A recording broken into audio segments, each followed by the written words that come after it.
Hello नमस्कार. तर कसे आहात तुम्ही? आय होप तुम्ही मजेत असाल. तर स्वागत आहे तुमचं वृषाली कडू ब्लॉग मध्ये. फ्रायडे खूप छान गेला, खूप साऱ्या ऑर्डर्स केल्या आणि दिवसभर बिझी होते आणि कामाचा ताण खूप असल्यामुळे व्हिडिओ शूट करू शकले नाही आणि दिवसभर थकल्यानंतर कस्टमरचा कॉल आला. 2 वर्षानंतर त्यांचा कॉल आला.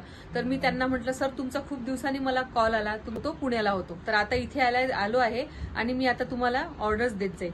तर 3 तासात ऑर्डर तयार करायची होती. खूप मोठा टास्क होता माझ्यासमोर. तर मी ही ऑर्डर कशी केली हे तुम्हाला दाखवते. ऑर्डर मला 3 तासात द्यायची होती. पटकन मटण आणि चिकन घेऊन आले आणि स्वच्छ धुवून कुकरला लावले. ऑर्डर तर याच्याही पेक्षा मोठ्या केलेल्या आहेत, पण 3 तासात 60 चपात्या, 5 किलो मटण, 2 किलो चिकन आणि राईस हा माझ्यासाठी खूप टफ टास्क होता. प्रत्येक वेळी मी नवीन काहीतरी शिकत असते. अशा नवनवीन गोष्टी मी तुमच्यासोबत शेअर करेनच. तर हा व्हिडिओ तुम्हाला कसा वाटला ते कमेंटमध्ये सांगा आणि कस्टमरचा रिव्ह्यू मी वर दिलेला आहे. ऑर्डर करायची असल्यास मला मेसेज करा. व्हिडिओ आवडल्यास लाईक करा, शेअर करा, कमेंट करा. Bye bye.